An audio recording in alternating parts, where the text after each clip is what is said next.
Welcome to Pet Pals. I am Dee Dee and this is Randy, and we are at Frederick County Animal Control Center on Rosemont Avenue. And today we're going to bring you some more adoptable pets that are available for you to consider as family members in your very near future, since luckily we don't seem to have too many animals for too long lately.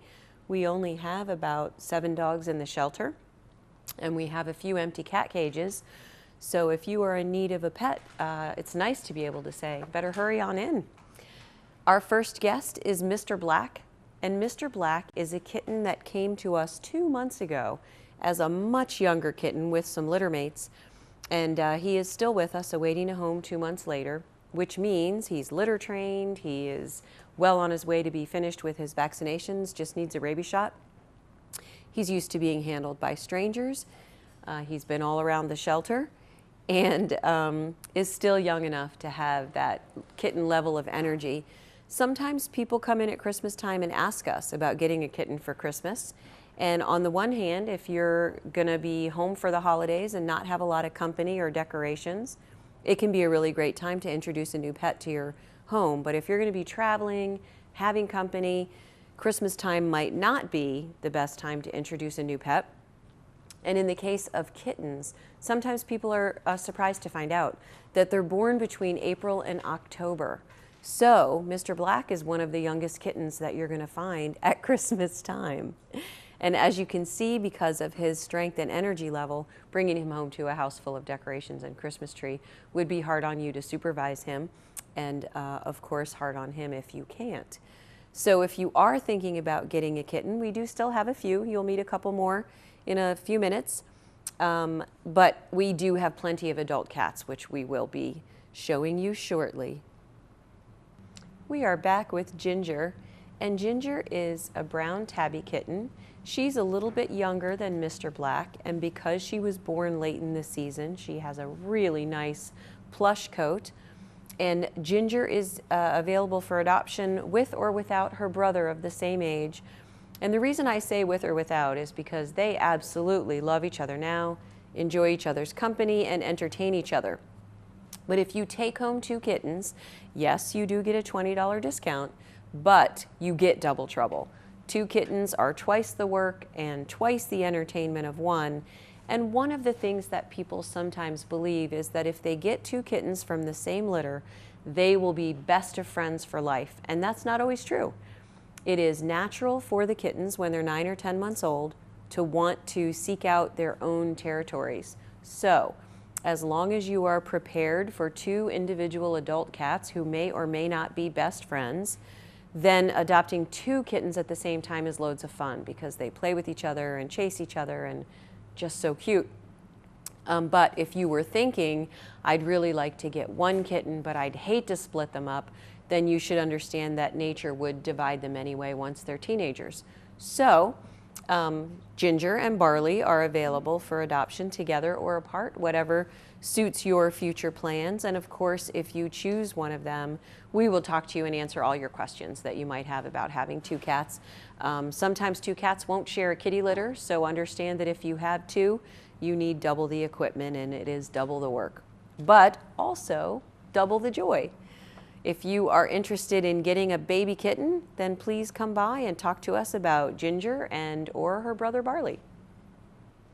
We are back with Macy, and Macy is an adult gray tabby. And the reason that she is with us, it's kind of a long story and we know a lot about her.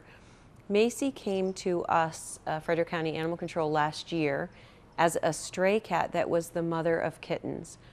She went into foster care where she raised her kittens. She was a great mom, and the foster care provider got to know her really well and wrote her a nice profile. And then she was adopted, which is great. Sometimes our moms stay in the shelter for a little while after their kittens are adopted. But this year, They brought her back, and so she is in need of a second chance. And one of the things that we do know about her is that she's shy. Now, the family that brought her back said they found out that one of the family members was allergic to cats, so it wasn't anything that Macy did. But we do know that after her experience of coming here, going into foster, then going to a new home, then coming back here, she has had a rough time of it.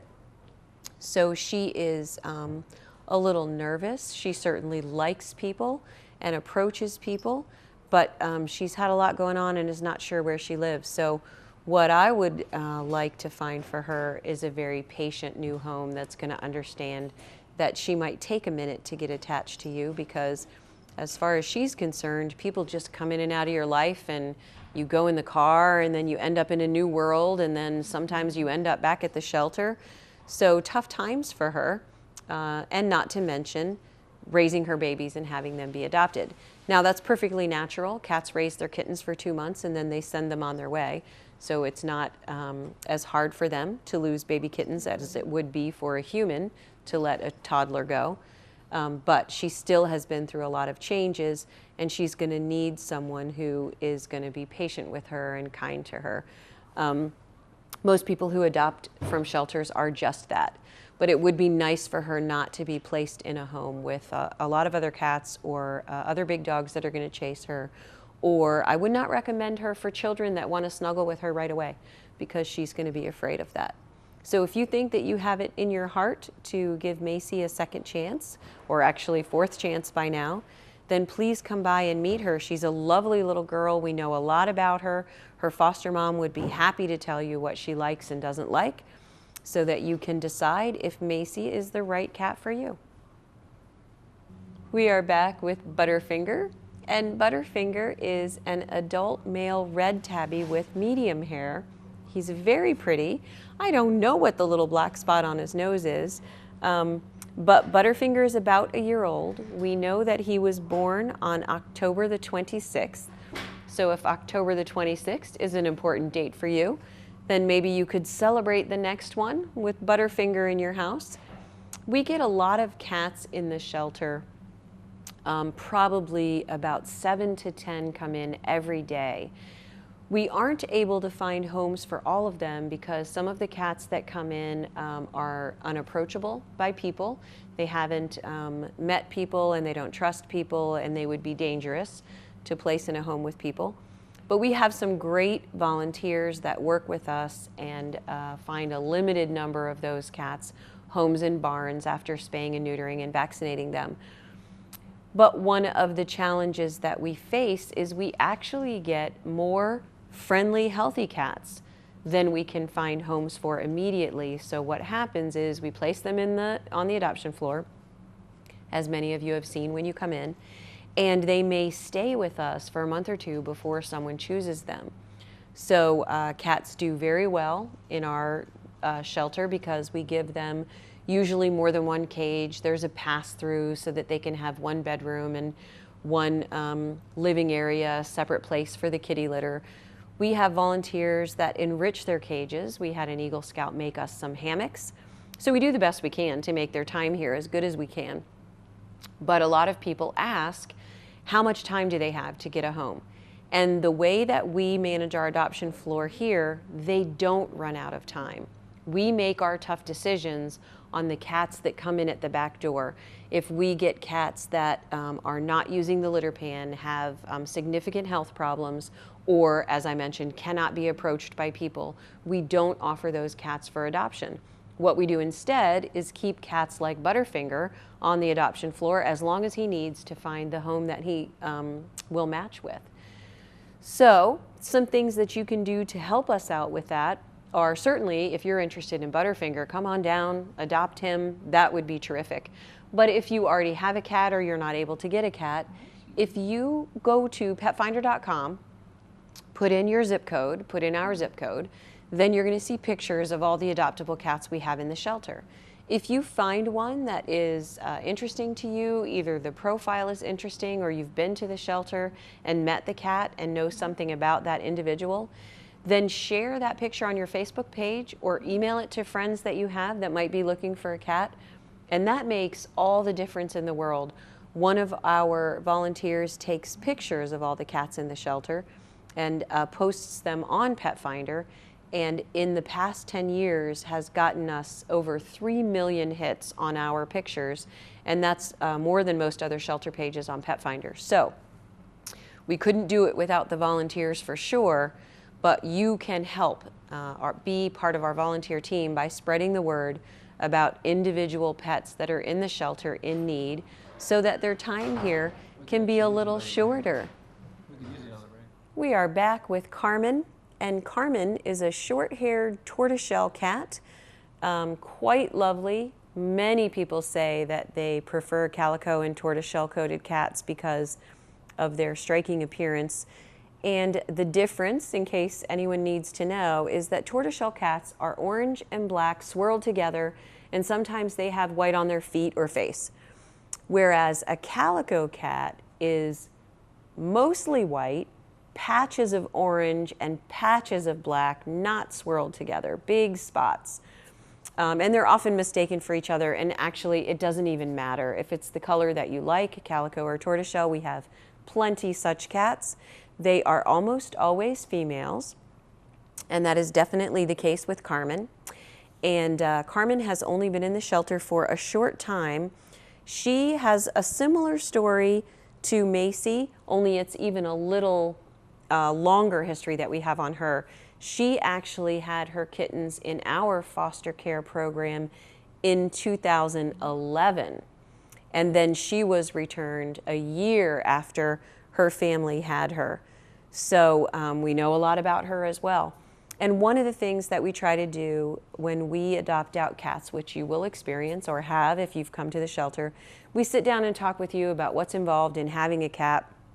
And it seems that even with that extra precaution on our part, we do get some of our cats returned. It is less than 10%, which as a national average is very good. But we would love it if all the animals that we placed could stay with the family that chose them for the rest of their life. But we do find that sometimes people have challenges, allergies, unexpectedly, family emergencies, moving to a new place that doesn't allow pets, that becomes a crisis such that they can't keep the pet. The thing we try to convey in the interview is to plan as much as possible for these things. For example, if you have a pet and you are thinking that perhaps you will either lose your home for financial reasons or have to move in the future, look around well in advance to make sure that you can take your pet along. A lot of times people in the military tell us that they're not able to keep their pet because of their military assignment. So one of the things that is true is that if you plan ahead, animals can be quarantined to go to foreign countries. All it requires is some footwork and paperwork.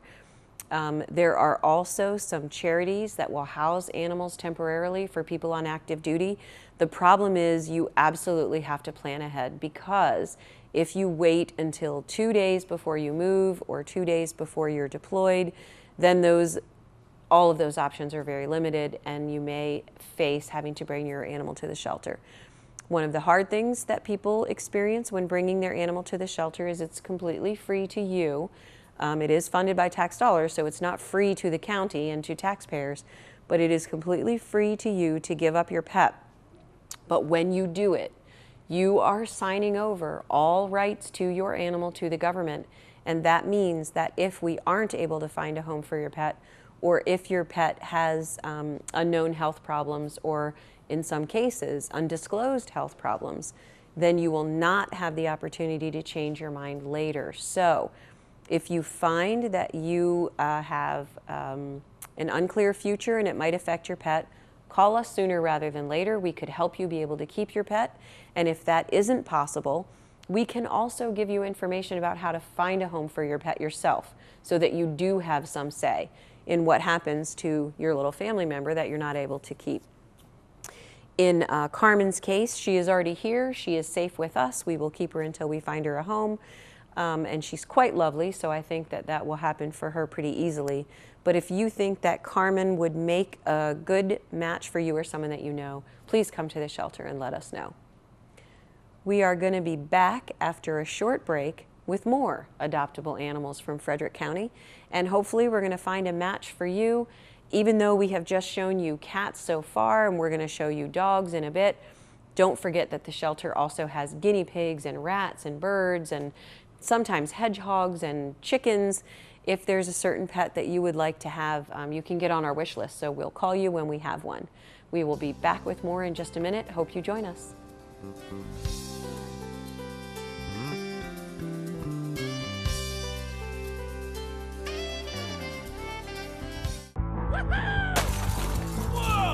Oh, man. If you're concerned that there is a party taking place where there's underage drinking or drugs being used, or that you've heard that a party is going to take place, there's a tip line that you can call 24 hours a day, 7 days a week. It's 301-600-1318.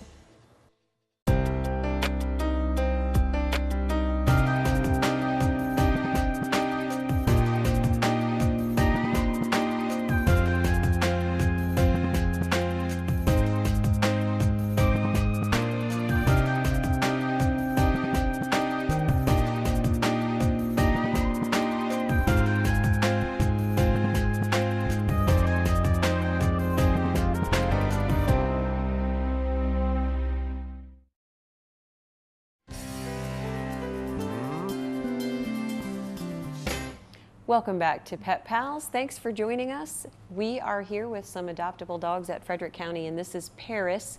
Paris is clearly a beagle.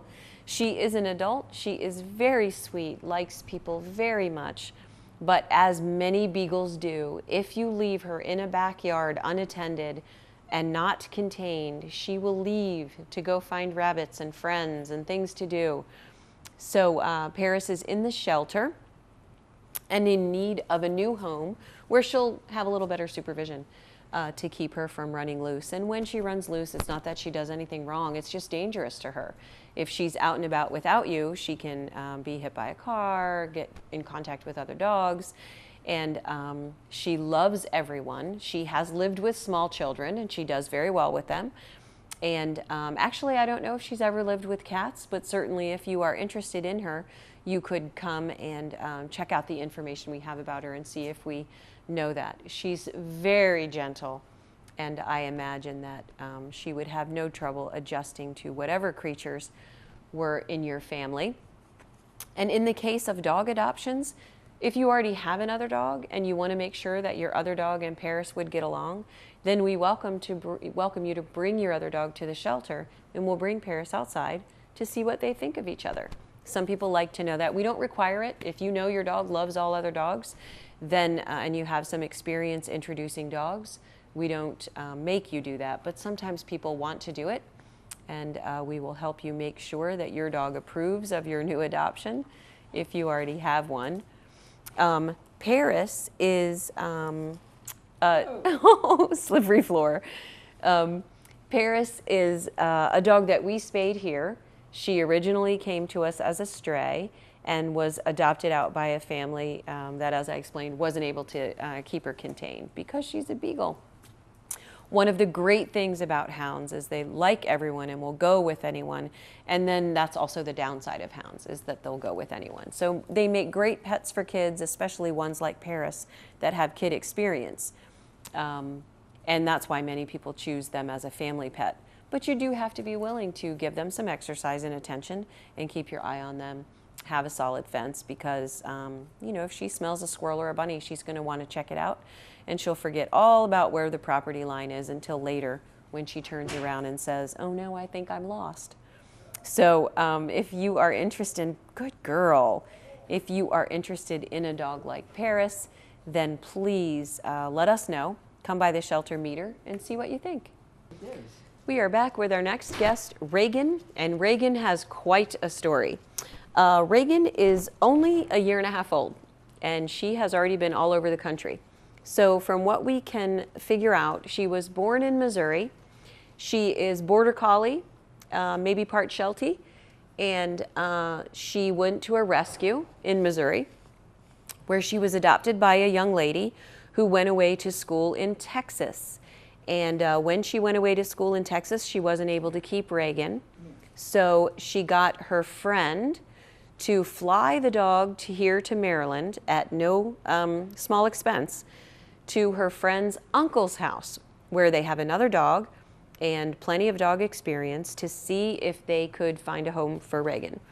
And Reagan and the other dog got along great. They played together, they snuggled together, but Reagan does not want to share her food with the other dog. They didn't get in any fights, but the family decided that they weren't going to be able to keep Reagan themselves, so they brought her here to the shelter. We did call the rescue in Missouri, and if we had the money or resources to fly her back to Missouri, they would take her back in a minute and rehome her, and that is a sign of a very good rescue. But getting her from here to Missouri has some expense and risk to Reagan. Obviously, we don't want to put her on a plane alone. Someone would have to be at the other end to pick her up. If her plane got delayed in the middle, she'd be unaccompanied. So it's just a little risky. And we are certainly able to find her a great home here in Frederick. So if you think that you would be interested in meeting Reagan, or you know someone who might be a good match for her, she's only a 1.5 years old. She's had lots of experience. She's used to other dogs and kids. She does not guard her food from people at all. Just this particular other dog she lived with for a month. She didn't want to share food out of the bowl with. Not too abnormal, but it's definitely something that we could help you work on. And she's not too food motivated. She came in and there's treats on the floor, which she didn't even notice until now. She is a cute little friendly dog. And the people who brought her in said they would love to be able to keep her, but they already have a dog. And sometimes it's hard for dogs who have had multiple homes to find the place where they're going to fit in for some period of time. But she has great experience, great manners, and she's a great size. This is her full size. So I think that she'll make somebody a really excellent pet. We just have to find that right somebody. So if you think it's you or you know who it is, then come by and meet her. She's really a great dog, and adventurous life so far. I think she's ready to settle in and be somewhere for a long time. We are back with Checkers, who knows to sit when he's asked. He is only 10 to 11 months old, and he is a baby pit bull puppy, pit bull mix. But one of the disadvantages of getting a dog with short coat and a big head is that a lot of people are afraid of them. And obviously the media sources that tell you that pit bulls are dangerous are it's complicated for us. It's not that they're not factually true. It's just that there are about 80 million dogs in this country. There are 4 million dog bites or scratches reported in a year, and only a tiny percent of those, less than 500,000, ever require any medical treatment at all. So dog bites are rare. Dog bites by breed are not reported or followed or researched in any way. But because people are afraid of short-haired, big-headed dogs, that whenever a dog like this is involved in hurting anyone, which Checkers never has been, then the media picks up the story. And if the dog is a Labrador Retriever or a Beagle, it doesn't get reported in the news. So these dogs really have a challenge trying to prove that they're just like every other kind of dog. They're big and strong, and if untrained, then they're unruly and people can be jumped upon and fall down. But they are no different than any other dog genetically. A dog is a dog. But it can mean that dogs that look like this are discriminated against when it comes to landlords, homeowners associations, town councils. So if you do want to get a big-headed, short-coated dog, you have to think about that and think if you are ready for the commitment to be loyal to your dog and make sure that he has a home forever. And not even forever, because he's going to live 15, 20 years at the most. So you are just making a commitment for the lifespan of the dog to make sure that he doesn't lose his home because of what he looks like. So that involves you planning ahead as well as training your dog. And we've already started Checkers on his road to training. He walks on a leash, he can ride in the car, and he will sit when you ask him to. Now, obviously, if we brought another dog in here that was rambunctious and wanted to play with him and asked him to sit, he may or may not do it. He's not in college yet. He's just a baby. And he will sit for a treat when he's asked, when there's not too many distractions. but he is working on doing much more for you. So if you are interested in a dog like Checkers, we'll see if he'll do his other trick, which he did automatically just out of interest, but he may not be trained to do it on command yet, but he'll lie down if he doesn't know what to do. So this is a really good puppy. He's very young. He's going to need plenty of exercise and attention for the next year, but after that, he's going to be ready to make someone a really great companion. So hopefully we will find somebody with the energy and commitment to take care of Checkers. We are back with an interesting dog for you to meet. This is Achilles, and Achilles came to us as a stray.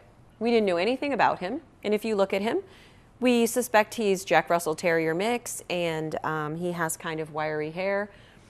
So we found somebody who was interested in adopting him, and after spending time with him and thinking about it with their family, they decided not to. So we put his picture in the paper. The people who owned him as a puppy and gave him away saw his picture in the paper and came in and told us that he actually has very long hair and that he's recently been shaved, so his hair is going to grow back in, and that they believe he's mixed with a chow. And I don't know if they believe that because of how his long hair appears when they had him before, or because they actually know more about his parentage.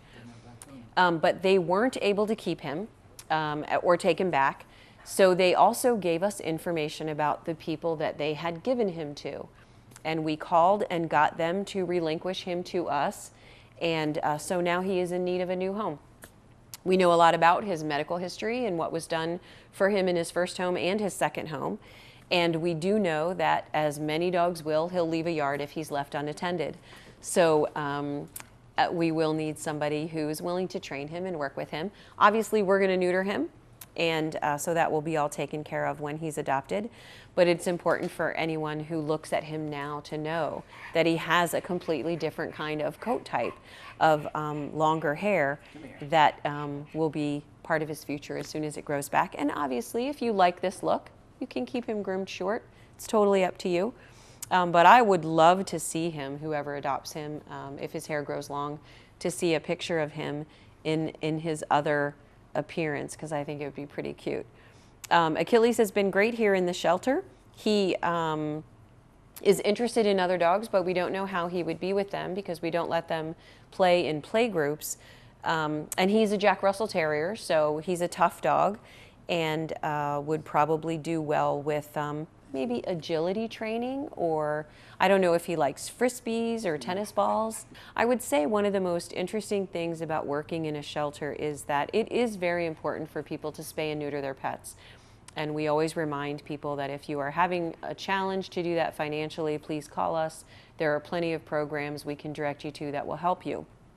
One of the most useful is the U2SA program, which will help you spay your cat or dog. It's just requires you to fill out an application and get on their waiting list. But the more important thing for shelters to help people with, to prevent the population of dogs that we have, is to get people to keep their dogs for their lifetime. Achilles was adopted as a puppy by someone who wasn't able to keep him because they moved. They gave him to someone who wasn't able to keep him because they didn't keep him supervised in the yard, and he ended up here. So yes, spay and neuter is very important, but we get less than 300 puppies a year that result from people who had puppies they couldn't provide for. We get 1,000 dogs a year from people who have a 1 to 5 year old dog and do not train him and do not feel capable of handling normal dog behavior like leaving the yard when unattended. Picture what you would like to do with your dog, tell us what that is, and we will find your perfect match. Maybe it'll be Achilles. Thanks for joining us on Pet Pals. You can see a link below where you can send this episode to other people, or you can view past episodes and see if we've had the pet of your dreams here at Frederick County Animal Shelter on Rosemont Avenue.